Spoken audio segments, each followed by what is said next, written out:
the Department of Wildlife Ecology and Conservation at University of Florida, and received her undergraduate degree at UC Davis and her PhD from the University of Illinois. In fact, last week's speaker was one of her professors, I think, at Illinois many years ago. And then she got a job after getting her degree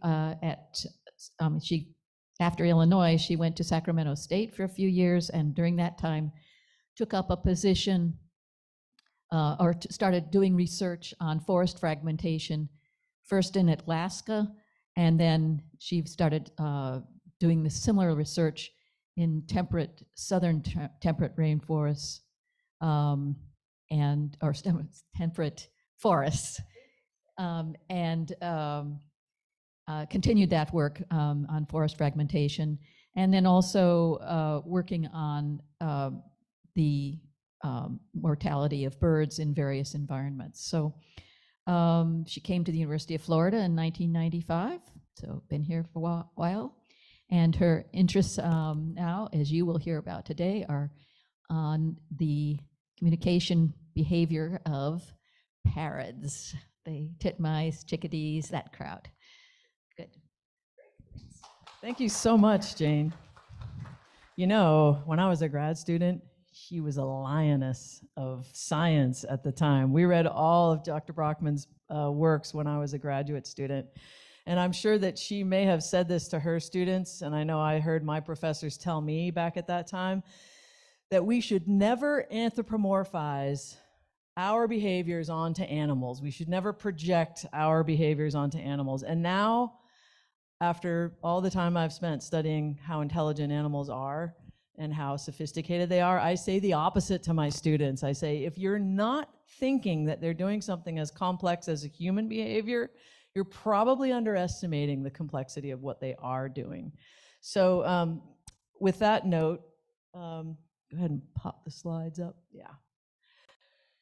So I've worked on a lot of species, but every time when I come home to Florida, there are titmice pecking on my window, begging for attention. So I have given them a lot of attention over my career, and they've just been a very rich source of understanding about well, life, really. So let's just get into it. So Twitter, now X, how many people here actually know what Twitter is and use it once in a while? Okay. Sorry, Twitter, who knows it? Raise your hand. How many people use it? Okay. So I won't dwell too much on that. But anyhow, what Twitter does for us, titmice do for a lot of species. So let's just get to that. So we're going to talk about bird language. I hope Dr. Brockman doesn't hit me up too hard on that. Most people don't think animals have language, but they have enough that looks like language that when I'm talking to an audience like y'all, I'm going to say language, if that's okay. So there's two ways to look at it. As a naturalist, how many people go bird walking? Raise your hand. Okay, good. So you know you've met a titmouse, I'm sure. So from a naturalist standpoint, there's a way, I really love the way that like wildlife trackers and naturalists sort of break things down simply. And we'll talk about the 5 voices of birds and their body language. We'll also talk a bit about vocal complexity from the scientific standpoint.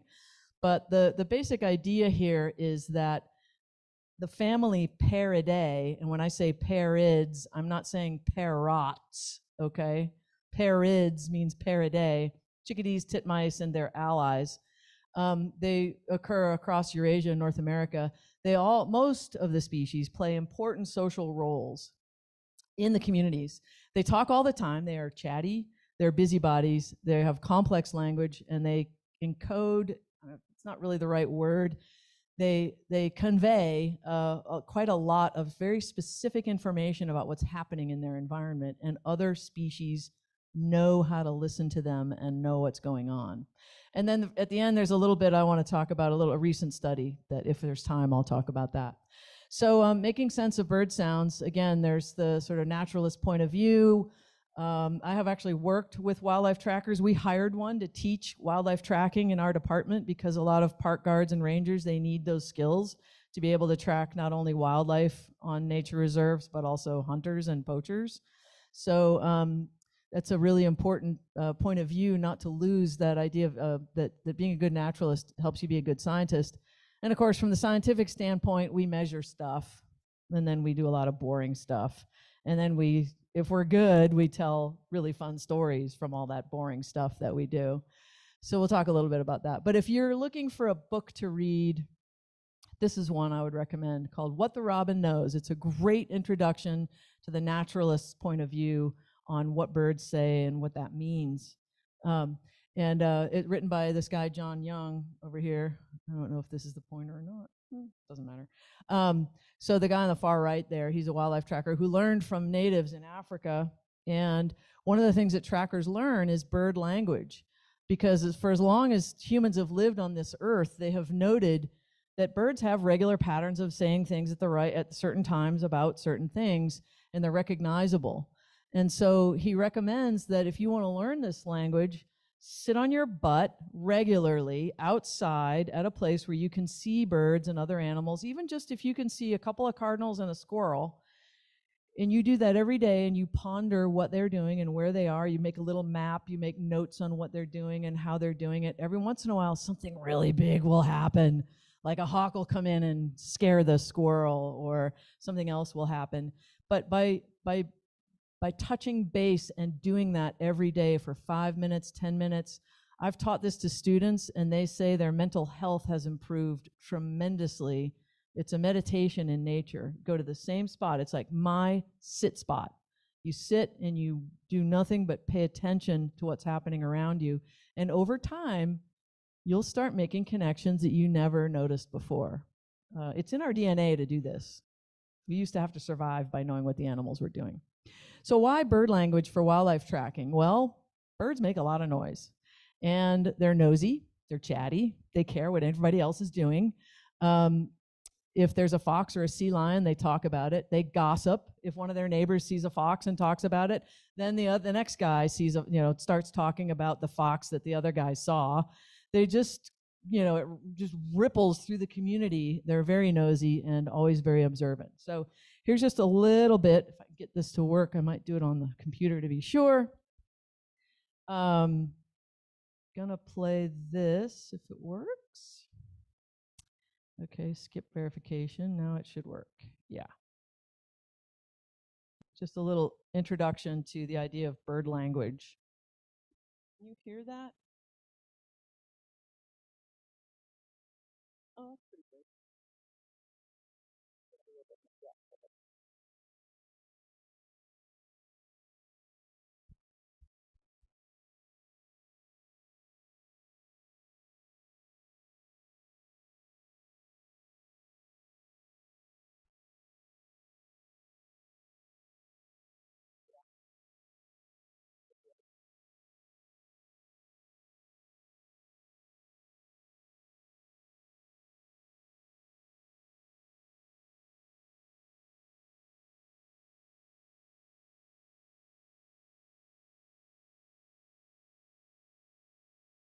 Raise your hand if you're hearing something.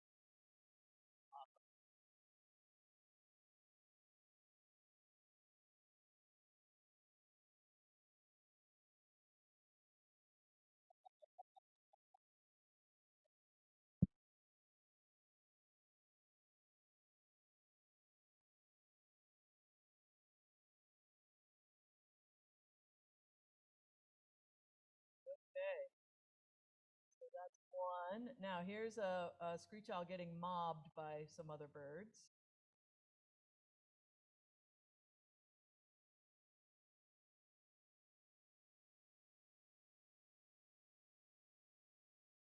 So you can hear the sounds of this.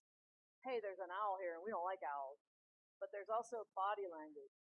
Birds will cluster above a predator like that, and basically scold it for being an owl, because owls are little birds, right?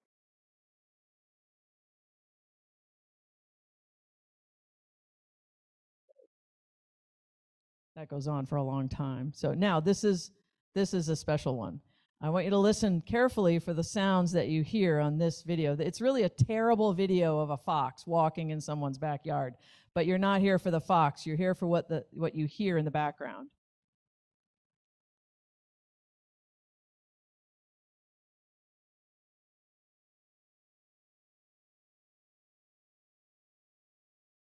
Okay, chickadee, dee, dee, dee, dee, dee. That sound, to me, knowing what chickadees say and how they say it, that sound to me means a ground predator walking across the snow.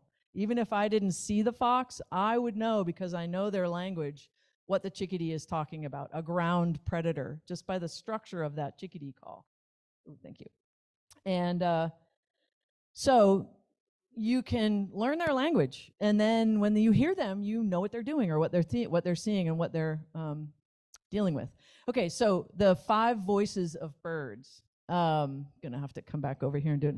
No, it's okay. I'm not gonna play all of them. So there's songs which you all know. Birds sing. This is a. Anybody know the species? That's a northern cardinal. Lots of them around, and then this should be a titmouse. Yeah. Peter, Peter. All right, that's enough. That's enough, I said. Oh my God. Sorry. I can't turn it off. Um, and then there's little, oh my gosh. I'll press the next one here. It'll stop in a second. Then there's, wow, that's really loud. I just can't get there. Anyway, then there's aggressive calls. This is a call I want you to remember. I'm going to play it. Do you hear it? This is called the titmouse squeal call. They squeal when they're really mad at another titmouse. Squeal, squeal. And then there's these alarm calls, which you sort of know already. That's a cardinal getting really upset about something. Doesn't sound very impressive. Anybody hear that? Who hears that? Raise your hand. Okay, that is the hawk attack call that titmice give when a hawk is about to attack. And then that's the chickadee call when they see a predator. Okay, so you've heard a lot of sounds now. Let me stop that one. Yeah, that goes on and on. So those are the 5 voices, and what the naturalists say, which I really like this, they break that into 2 classes of calls, right? 2 classes of sounds. Everything above the line is baseline. Those are behaviors that birds are supposed to be doing when they're just living. Yes, it's okay to be mad sometimes. They do aggression, they feed their kids, they talk to each other gently, they sing about territory. Then there's alarm calls. Those are the ones that say, oh, something's wrong and somebody might die. So the naturalists really pay attention to both of those classes of calls, because if everybody's in baseline around them, there are no scary things to worry about. And normally wildlife trackers are looking for predators. Who's been on an African safari? Raise your hand. That's the guide's job, is to show you all the big scary animals with big teeth, and all the prey species around those big guys are going to be letting you know how close one is by if all the prey are in baseline, there's nothing scary around. But if all the prey are giving alarm calls and looking like they're freaked out, then those are signs the tracker can use to find out exactly where the lions and the wild dogs are. So that's why trackers use bird language. It's a very useful way to sort of organize. Okay, was that you? That's okay. Now it's working. Yeah. So birds also have body language, right? So all of these birds are doing baseline activities. This guy over here is just singing. These guys are foraging. That guy's sleeping, feeding kids. This guy is, I guess, sunning himself, trying to get the sun under his feathers. And then the other guy over there is preening. So these are all baseline behaviors. So if you see animals doing this stuff, they're not freaked out. When they're freaked out, they do things like this. As you walk through the woods, not paying any attention, the birds are all jumping out in front of you. We call this the plow. When you plow through the underbrush without really paying any attention or trying to be quiet, and all the birds are flying off in front of you because you're disturbing them at a low level. Then when a predator flies over a bird who's perched in the top of a bush, he flies down and gets into cover. Okay, that's another piece of body language. They're telling you something's up and I'm feeling a little insecure. And then if a cat walks by and a bird is low in a bush, it flies up. And when you're standing in a bunch of watching a bunch of shrubbery and you see birds popcorning like this. They're coming up and perching on the top, and then another one pops up like this. When that all happens in a line, it's because some predator is walking under them. So you can trace, I've seen this actually, you can trace the path of a predator. Where I was, these towhees were popping up to the tops of the bushes in a straight line across this habitat, and on the other side of it comes a bobcat. So the birds are telling you a lot of things, and if they do this, we call this the bullet. When they fly so fast out of a bush, it's generally because they're being chased from the other side by a guy that's ready to kill them. And then if the scary hawk is above them, they do what we call a ditch. So all of these different movements are expressive of what's happening to the birds. So there's sounds, but there's also behaviors you can use to read the landscape. Okay, so that's the natural history part. Now we're getting to the sciencey part, which trust me, I will not make it boring. So we do things like study the form of the calls.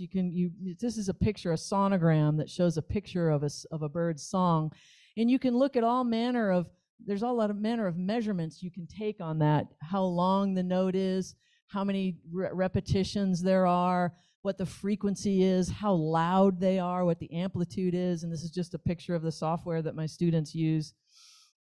And we tend to then look at these sounds and how they exist in landscapes, and we separate things from like the sounds of the earth we call geophony, so like wind and earthquakes and things like that is geophony. Biophony is all the natural animals. And then, of course, what's taking over the planet's surface is anthropophony. Human noise. We are the noisiest species that has ever lived. I mean, everything is so noisy. And the wildlife respond to it. We don't like it either. I mean, a lot of us don't sleep because of the noise that others are making. Okay, so taking what we can learn about sound and thinking about these two species, these are our local parrots, the Carolina chickadee and the tufted titmouse. Tufted titmouse is, in my mind, the more sophisticated of the two.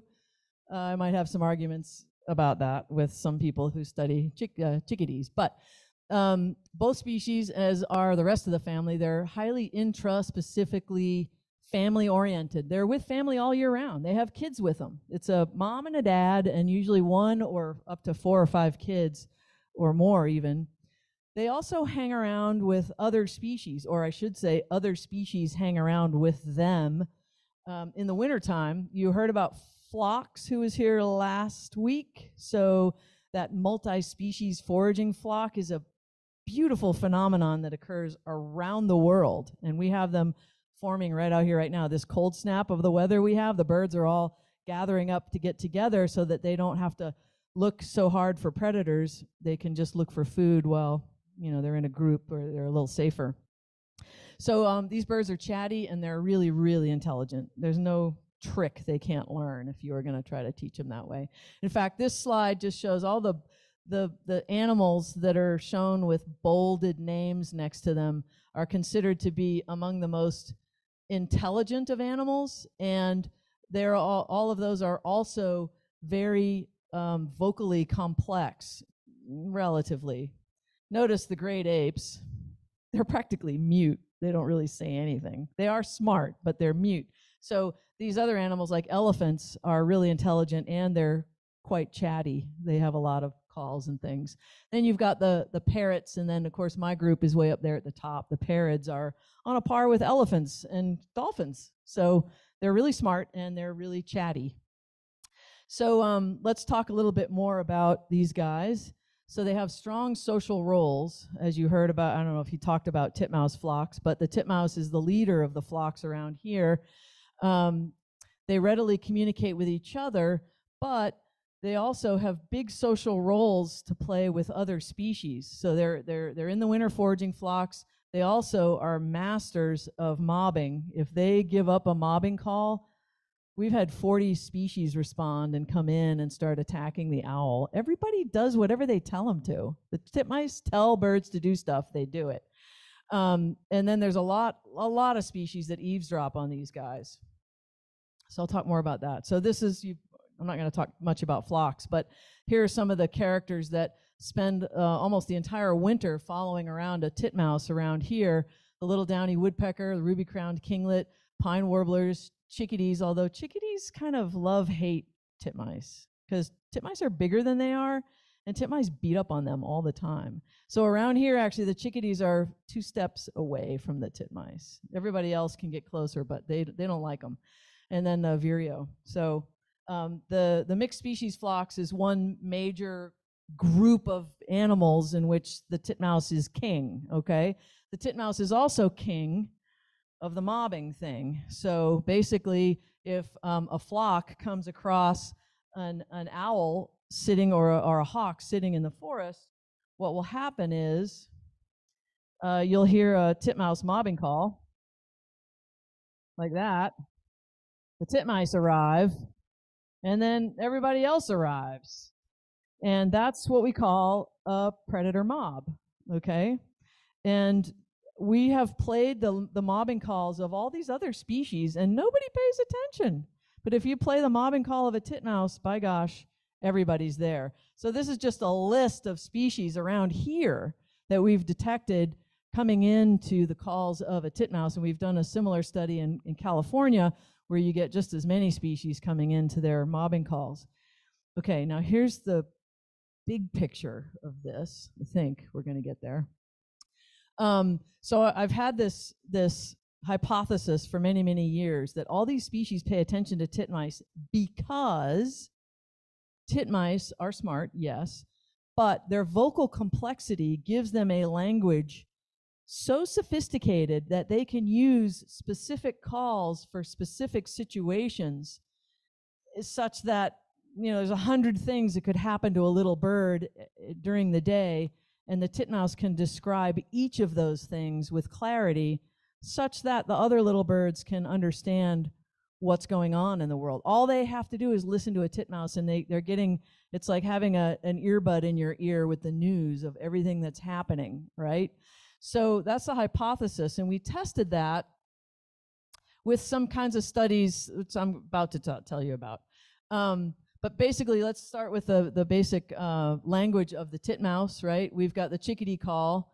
All right, you guys are going to do this with me. It's participatory time, participation time. Okay, the chickadee call goes like, chick, chick, chickadee, dee, dee, chick, chick, chickadee, dee, dee. Okay, the D notes are really important because those can vary in number by a great amount. The next one is a song, okay? The song of the titmouse goes, Peter, Peter, Peter. Let's hear it. Come on. Peter, Peter, Peter. Okay, we got that one down. Now, the seat note, that's the hawk attack call. I can't really have, oh, who did that? That was good. It's like a really high pitch, C, C, C, C, C. So do that. Yeah, okay, that's not bad. It's higher pitched than these other ones. And then these last ones are just little contact calls like chip, chip, chip, chip, chip, chip, chip. Okay. So that's the basic structure of the language, but there's a lot more types of calls that we have characterized, which I'll tell you about a couple of those anyway. But how did we find out how specific their calls could be to specific situations? Well, it starts with a big aviary, and then we brought in potted plants, and then we brought in groups of titmice, and we let them loose in the aviary, and we fed them really well and gave them a great place to live. And then on occasion, my student would bring in a bird, a predator from the wildlife rehab. So what's pictured there, do you know which one of these is the pointer button? Okay, that's fine. So the big brown spot in the middle, that is a great horned owl. And he couldn't fly or whatever, and he was happy to sit on the perch for a little while. So she'd put a pillowcase over the bird, the predator, and then my student would sneak out of the pen, and then with a little pulley system, she'd pull the sheet off of the predator, and then she'd have recording devices out there that would record what the titmice said. And they had very different calls for all the different animals that we gave them. So for example, this is the array of species that she gave them to talk about. She adopted a quail so that she could have a control bird. She had a pet quail that used to sit on the perch too. And she'd put a snake on the perch, or she'd put the live great horned owl, or a screech owl, or a hawk, And we even, in one experiment, we had a cat in a cage near the titmice, and I arranged them that way because the titmice basically told us that they don't care about the bottom two, but as you go up the ranks there, they really didn't like a cat up close. They really told us that that was one of the worst predators. They gave us, they gave a really different structured call to that animal. Okay, so down here on the bottom, you can see here's the control, the snake, the owl, the hawk, and the cat. And this is so cool. I couldn't believe how perfect this came out. So that cross up there, it tracks the change in the number of chick notes. You've all done it now. The chick, chick, chickadee, dee, dee, right? So if it was the quail or the snake, they'd look at it and just go, chicka, chicka, chicka, dee, dee, dee. They had more chick notes than D notes. Then we get to the owl of any flavor, and all of a sudden, the D notes are about the same number as the chick notes. And then if you get up to the hawk, the D notes go up even higher. And then by the time you get to the cat, it was all D notes. There were no chick notes left. It was just like dee dee dee dee dee dee dee dee dee dee dee dee dee. Just, you could hear the fear and the hatred in their voices. And then this was another kind of a call type that we found. It's just their chip notes, their regular old chip notes followed a similar pattern. There's two types of chip notes, kind of a worried chip note, which is like chick, chick, chick, chick, and then a happy chip note, which is a chip, chip, chip, chip. So they went from chip, chip, chip, chip to chick, chick, chick, chick, chick, chick. When they, in between the chickadee calls, they gave chip notes. And so that was like a secondary message that we could take about this. So we did a couple of different studies to that effect. And so basically, I'm just gonna blast you guys with sound on this, because so these are the chip notes. The little, they're just chatty little I'm here notes. This is what they sound like. Chip, chip, chip, chip. No big deal. And then this is the nervous chip note. I don't know if you can hear that. It's a little sharper, a little cleaner. And then this is the chickadee call given to the big owl, which is not dangerous, right? Titmice are little. The great horned owl is like 100 times their weight, if not 1,000 times their weight, and they're too slow to catch a titmouse. So they'll see the owl and go, oh, you're a predator and we don't like you, but we're not worried about you because you're too fat to get us. So this is what they say when they're saying you're nasty, but you're too fat to get me. So the D notes are real slow and kind of like, yeah, okay. Then they see the screech owl. The screech owl eats a lot of titmice, and they know that. And this is what they say when they see a screech owl. Okay, really different, right? So you hear those two chickadee calls, you can totally tell the difference of what they're looking at. And every other bird in the forest does too. And then when there's a hawk flying over, of course, this is, raise your hand if you hear this. You should, almost all of you, be able to hear this recording. Yeah, okay. So that's really high pitched, but that's the call they give when there's a hawk flying low in the forest just about to kill somebody. And they talk that way because they're trying to protect their own kids, right? So they give those calls as a warning call, but there's a lot of other species that know that call.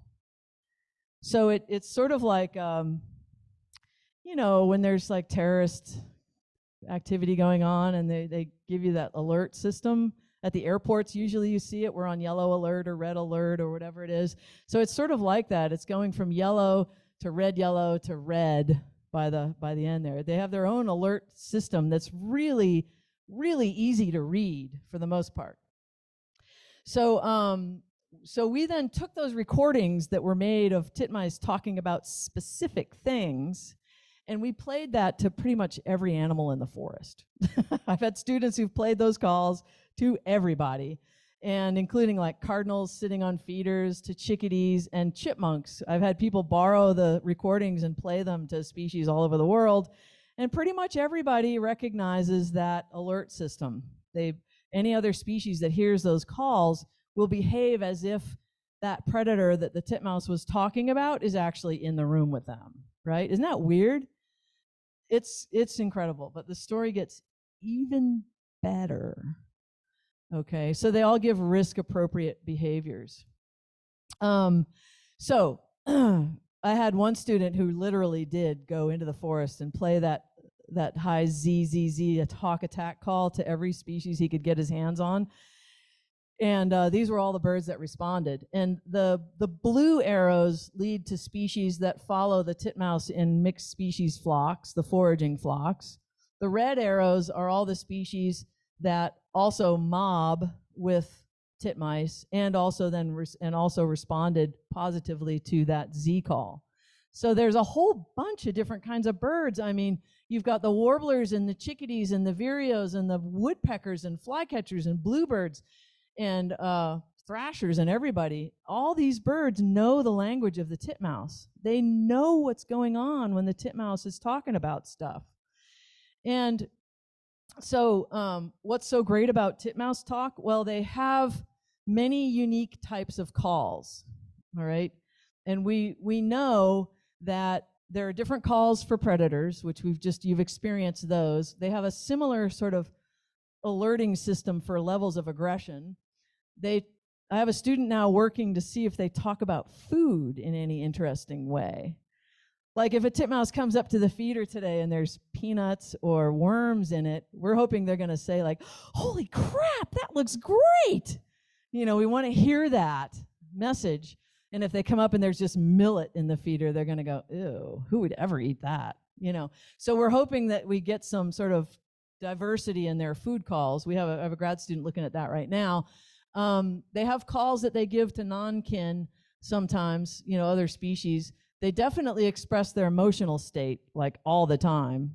It's, you know those people who are constantly saying what's on their mind, and if they're nervous, it's all you hear about, and if they're whatever. Titmice are like that on steroids, right? You can't shut them up. They're constantly telling you. There's songs. There's a lot of nuances in the call structure that if you're going to like add up the number of unique call types that they could produce, it's a lot, okay? And the other thing then is that they have, as you know now, you learn their language, especially if you're local titmice, who will have its own way of expressing itself. They'll be able to tell you things like screech owl versus barred owl, fox on the ground, feeder with peanuts versus sunflower seeds, flying hawk, perched hawk. This is a cat I really hate. There might be other cats that they don't mind. You know how some cats are like always hunting birds? The birds hate those cats, and they won't attack them. But there's other cats that are way too fat and slow or clawless, and they get attacked all the time by birds because birds aren't worried about them. So they have calls for all of those different kinds of situations in their life that we're hoping to keep working. Oh, I got to tell you this one though. I was out walking in the woods east of town with a bunch of students, and we had gone birding, and we'd seen a bunch of great birds, and we're kind of walking back on the trail, just being quiet. And all of a sudden, I heard a titmouse give a call behind me I had never in my life heard before, ever. And I turned around, and there was a bobcat standing there with a titmouse right above the bobcat. And I was just floored because of how different that call was. Okay, another chance for participation here, okay?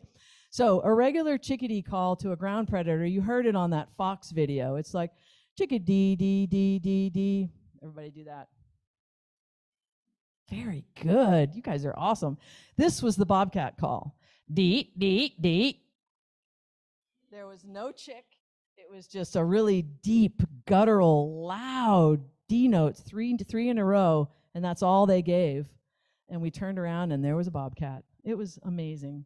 So I think there's a lot more specificity that we can pull out of their language. If I had another lifetime, I might get there. But basically, a good colleague of mine at University of Tennessee, he's a psychologist by trade, but he studies birds, and especially parrots, because he actually studies their language as a means of understanding the evolution of human language, because it has many features in common.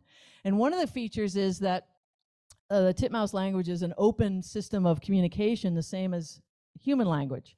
What that means is, if I just put a microphone next to 3 days, okay, and I recorded everything that you said for 3 days, and then plot the number of unique words that you use across here with the cumulative number of words that you used. So let's say you used 20 words, and if all 20 of them were unique, you would have a point right up here, right, if every word was different. So the steeper this line is, the more types of unique messages there are in the language. So this is human speech right here, the purple line. It's not quite 50-50 right up the middle. It's a little below that because we have a lot of words in English, and English is a really adaptable language with many, many words, and the kids are changing the meaning of the words every day. I'm telling you, I learned something new, how to say something. Jack Nasty. I learned that yesterday from one of my grad students. He's talking about something that was unpleasant. He goes, "That's Jack Nasty." Like, okay, that's a new usage I hadn't heard of before. So these are chickadees that my colleague recorded, and the number of unique notes and calls that they gave, you count those up, and it's paralleling human language for the first 100 messages anyway. So what he says, actually, he thinks that he estimates that if we knew what every single call could mean, I mean, if the birds actually attach meaning to every unique call, that it could hold from somewhere between a half to 2/3 the amount of information that the English language holds. They have that many different unique calls. It's not like, I mean, chimpanzees, please. They have like 3 calls. They go, oh, ooh, and I think there's a hoot or something they do. I can't remember. I mean, please. My birds are so much smarter, or at least they're more expressive. I mean, I went to a meeting one time, and the primate people were all down on the bird people about how much smarter their animals were, and I'm like, there is no evidence to that effect. Anyhow, I think he talks pretty good too.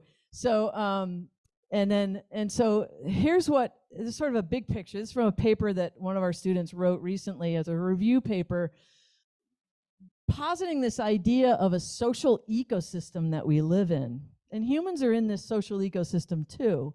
But if we start with just a group of chickadees that are a family that live together, they have this really complex language that has evolved for them mostly. That's what theory predicts, is that it's because you want to keep your family safe and teach them about the world, there's a pressure in evolution to create a complex language to go along with keeping your family safe, right?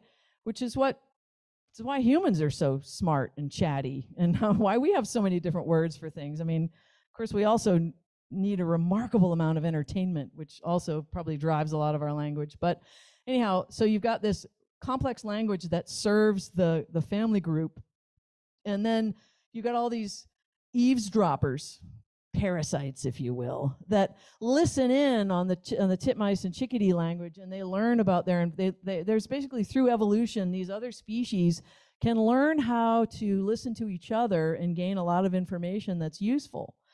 And then there's this wider community of other species that also sometimes use the language produced by single species flocks of parrots or mixed species groups, which you heard about. Mixed flocks are a great source of information about the world.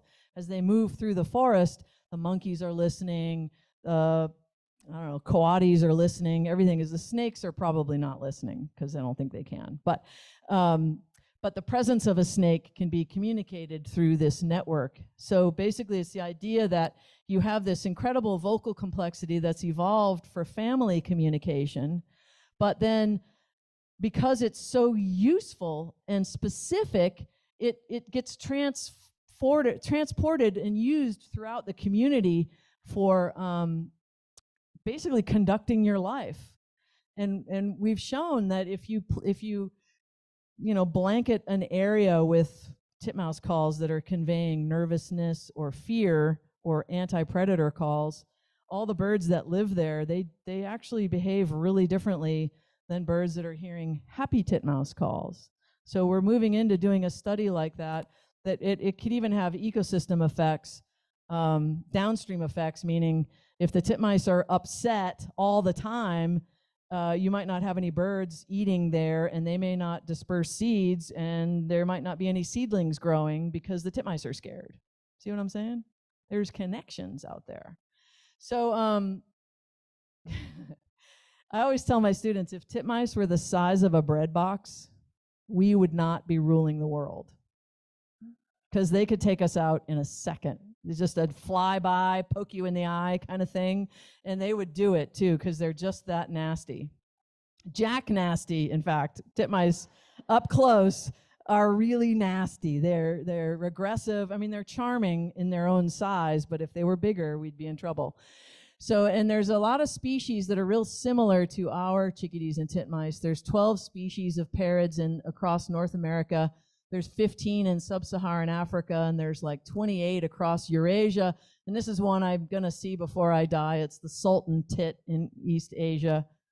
Brilliant. It's like bigger than my titmouse. It must be a real brute. And the thing is that if there are 40 species, including squirrels now, one of my students showed that the squirrels know the language too, and also the chipmunks and everybody.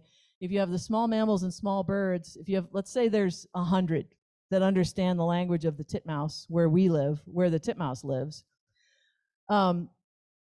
you know, there's different species across North America. If there's 100 species in each of those areas that understands titmouse language, and 100 species where each of these guys lives, and each of those guys lives, and that guy lives, that's a whole lot of species of animals that are participating in this Twitter feed, basically, the titmouse communication network. It's a global phenomenon, probably. If I had 2 more lifetimes, I could show that that was true. So that's the idea. That's the major idea of the talk. We're sort of there already. So this is how cool titmice are. You think they're annoying. Somebody was just telling me they're pulling their hair out of their head. That got other people, like the titmice are at your windows banging on them. They gobble up the feeder. They'll sometimes fly into the feeder and give a false alarm call, so all the other birds fly away. I mean, they're just totally annoying and completely endearing for their complexity.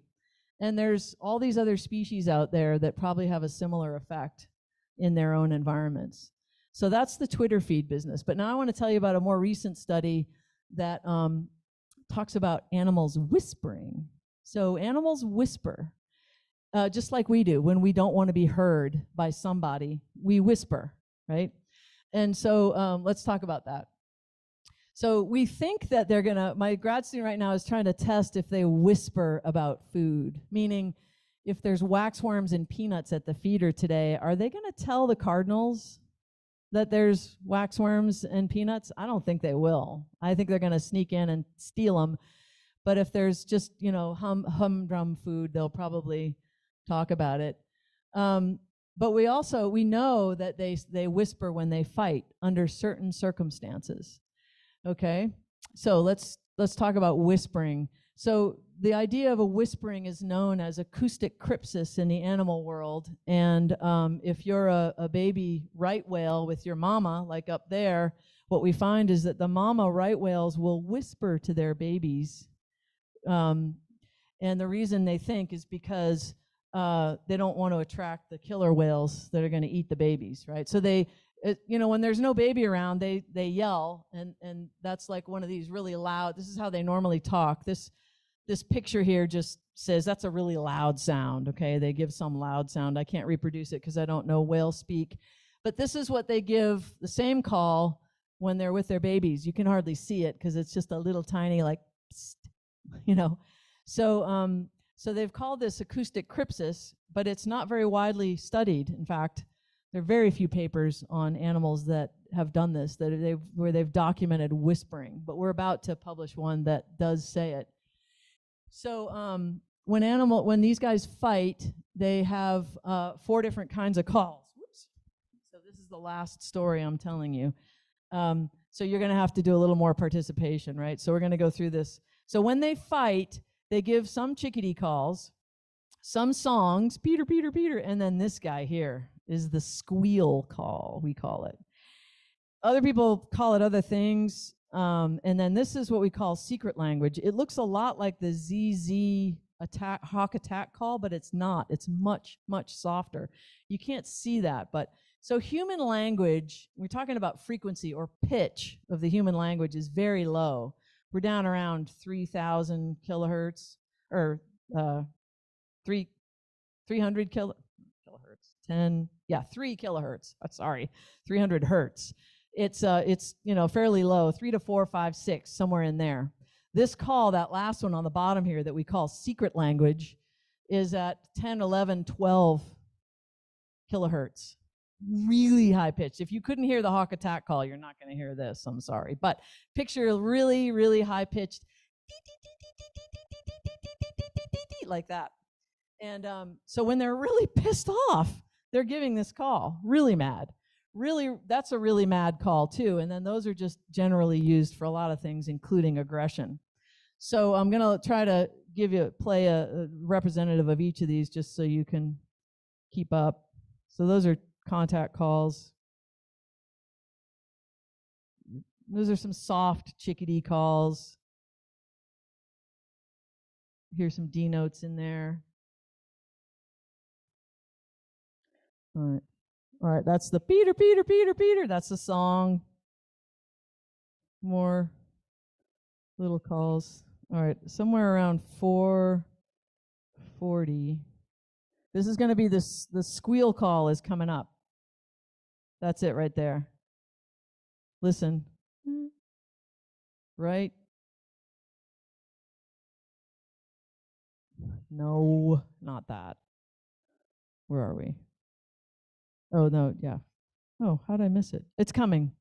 Right? Right there. Just do this, okay? Participation time. Blah, blah. Okay? It's just that. It's like that. Blah, blah. Okay? It's a modulated, loud call, okay? They squeal when they're really looking at another titmouse going, I want to punch your feathers out, okay? They say that. And then when they're really mad and close to their opponent, they'll give this call here. Okay, so we won't try to listen to that one. You can't hear it right here. All right.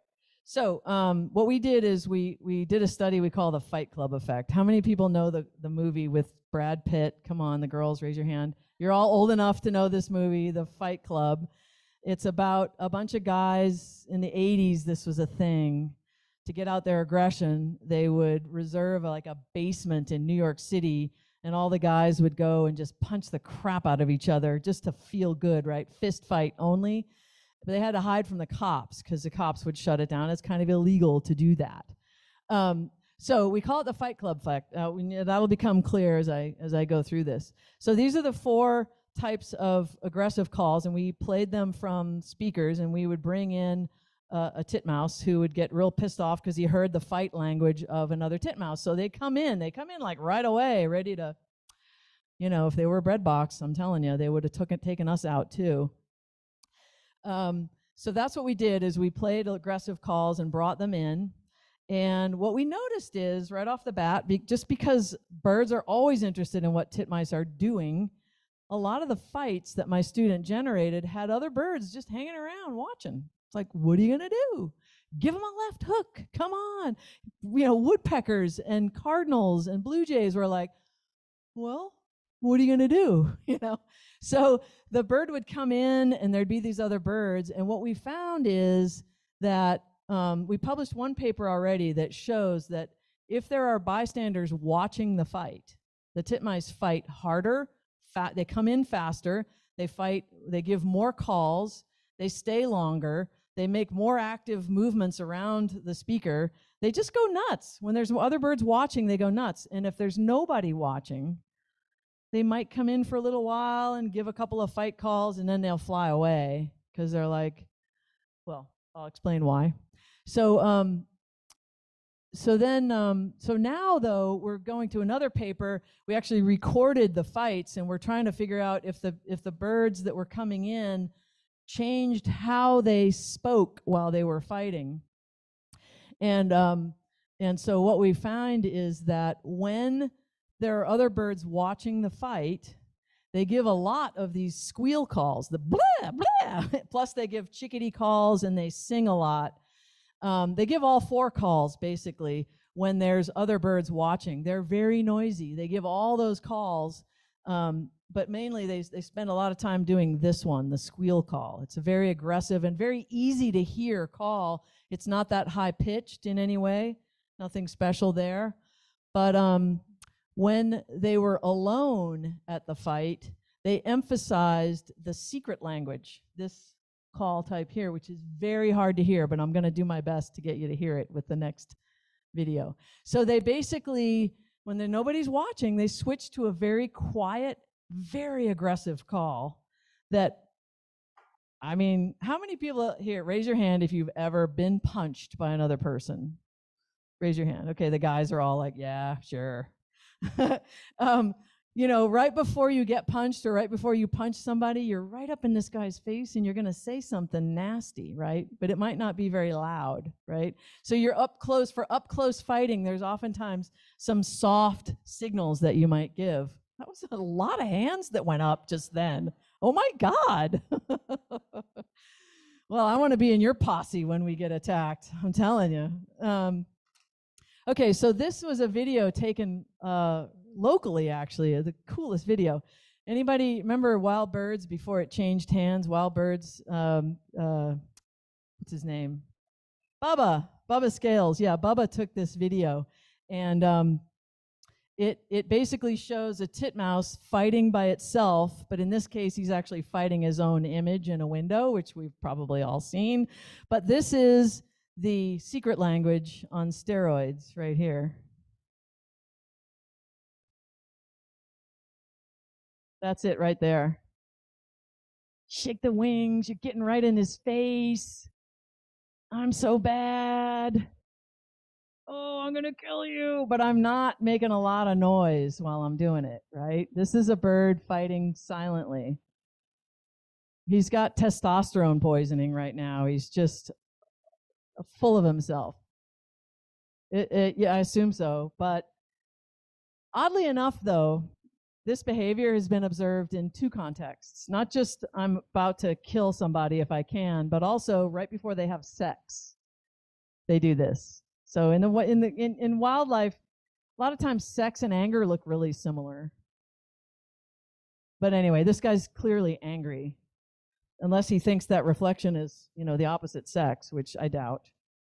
Okay, so when fighting with other birds, the idea is to fight loudly with a lower frequency call, you know, and the reason that they do that is because if they're fighting loudly and a hawk comes in, fights are very obvious when they're fighting, could attract a hawk. Now, if the hawk comes in, there's a rule of being a predatory animal, and that is if you're a predator, you always want to take the biggest prey item that you can get your hands on, because why kill two when you can only kill one? I mean, killing something is exhausting, I'm sure, sometimes, so why not just kill once when you can get enough? So if there's a big woodpecker watching a fight, who's going to get it? The woodpecker, not the titmouse. So the titmouse can fight as loud as he wants, because if somebody comes in, he's safe, more than likely. But if you're fighting alone, then the idea is to give that really high-pitched call so that the predator isn't going to hear the fight, right? This is what we reason, anyway, could be going on. So titmice, of course, they have acoustic crypsis when they need it, because they're just the smartest animal on the planet.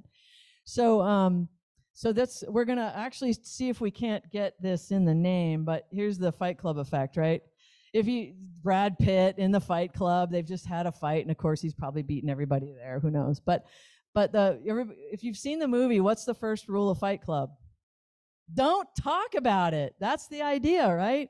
So we want to try to get the paper called, you know, scientific papers. You try to draw eyes to your paper, so you want a title that's sexy. So we're going to call it the Fight Club effect, something to do with, you know, titmice whispering when they fight.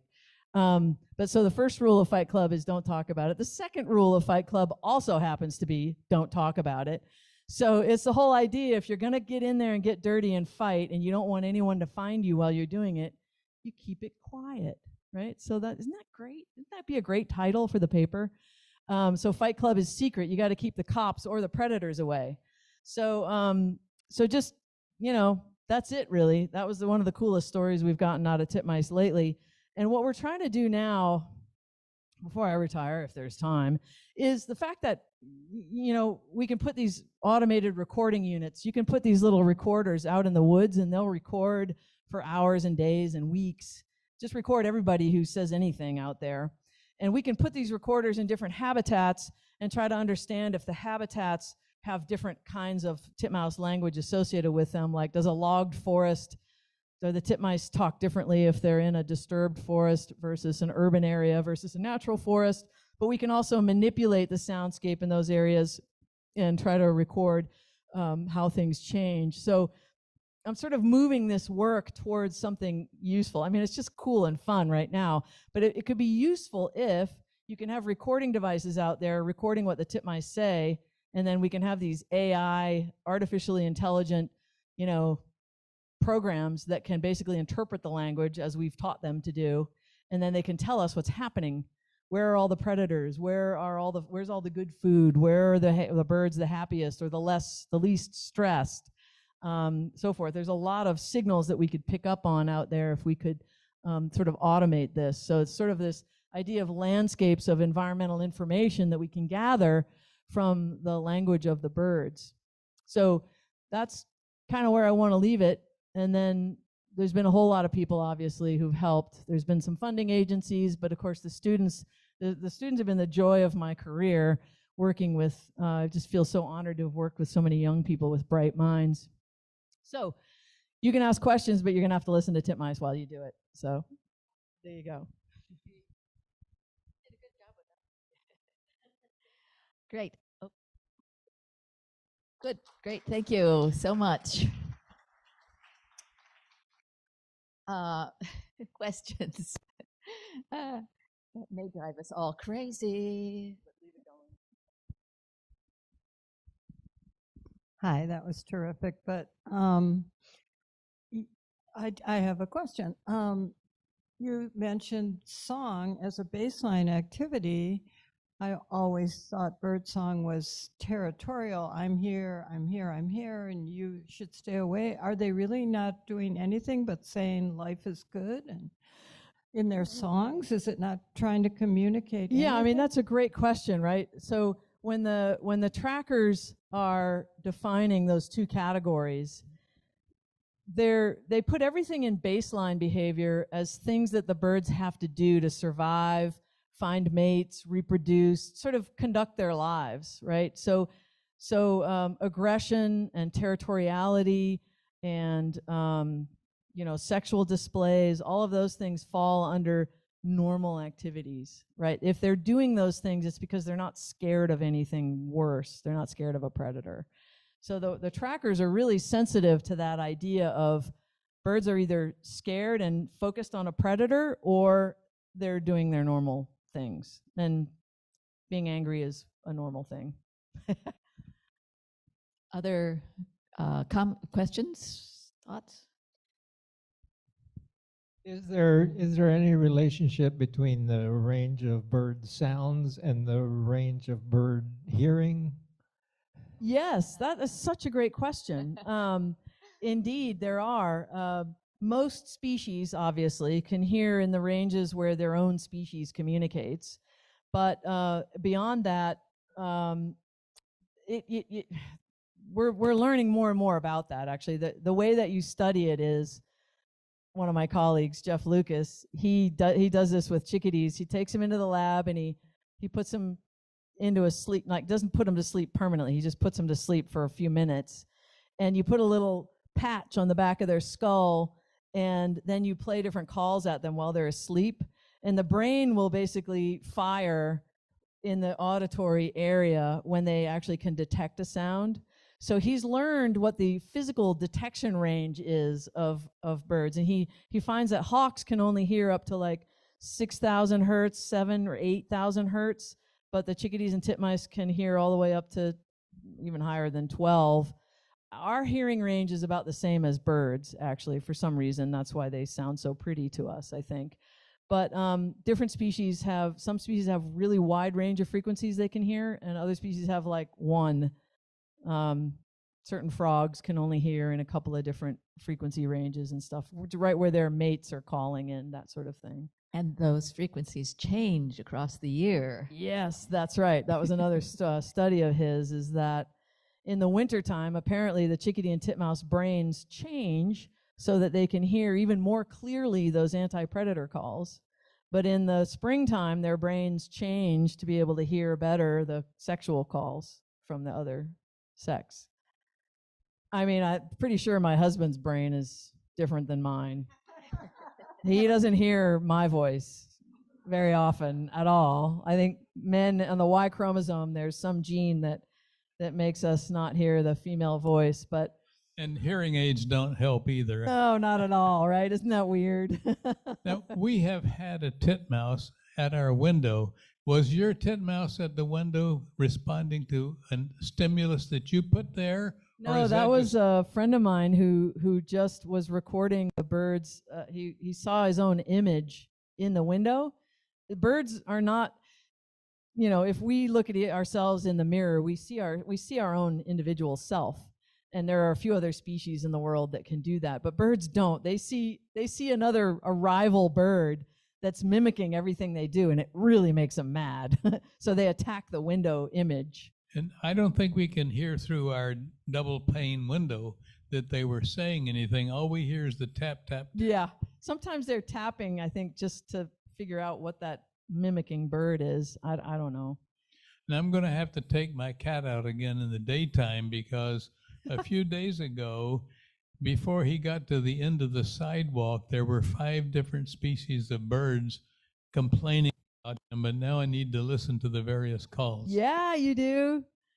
Is your cat a bird hunter or a bird watcher? Oh, okay, so he's just out. Yeah, so they know he's probably safe. They probably recognize the leash. Jane, I have 3 questions on chat. Do you want to read them, or you want me to? Were the tethered owls protected from being mobbed by the birds? That is a great question. In fact, I don't know if you guys have heard, but at University of Florida, when you propose to do a project that handles animals, there's a committee of veterinarians that reviews every proposal to see that you're being nice. And we actually got called down to the committee's office to explain the study, because they thought the same thing, that the owl was going to get attacked. And it's like, oh, how mean can you be to the owl? And so when we went down and showed them physically how different the owl and the titmouse were, they weren't really worried about the owl anymore. But yeah, that was the only time I've ever been called to the carpet and said, what are you going to do to these animals? So we showed them, but yeah, there was no, they never attacked the owls at all. They just talked about them. So The second one says, I have titmice at a small feeder and have noticed that they are often chased away by house finches. Seldom do they show aggression. So yeah, house finches are aggressive birds, and they usually show up in number. So they tend to take over a feeder pretty effectively when they want to. Titmice have one thing they can do, and I have seen them do it, although not to that species. They basically come up to the feeder and they'll give a hawk attack call, but a fake one, a soft one, so that their kids will know it's not real, but nobody else knows it's not real, and all the other birds will fly off the feeder. So you should, if you have house finches, taking over your feeder, you could try playing that call. And then It says, yesterday I happened to sit at a table where one of the men mentioned that birds were swarming his mulberry tree and he would shoot them because he wants the berries. How do you answer something like that? Yeah, so this time of year, there are a lot of migratory birds that come through looking for fruit, and probably robins or some other species would be, and catbirds, of course, they want to eat those mulberries, and I would, if you want to save your mulberries, I guess my best recommendation is to go out every morning as early as you can stand and harvest the ones you want that morning. And that means like right at dawn. And then you let the birds eat for the day, but then you go out there and you catch all the ripe ones the next day. That's how I live with my fruiting bushes and my birds. One of the other questions was, are we able to share this presentation with the participants, some of them couldn't see and hear. Yeah, all sure, of them. course. Okay, thank you. Okay, well, I think it's about time. So if you have any other questions, maybe Katie will stay around for a few minutes and she can Sure. talk to you then. So thanks very much. Next week, we have, oh yes, Rebecca Kimball, my colleague from biology, and she will be going back to sexual selection and talking about size and color patterns in birds.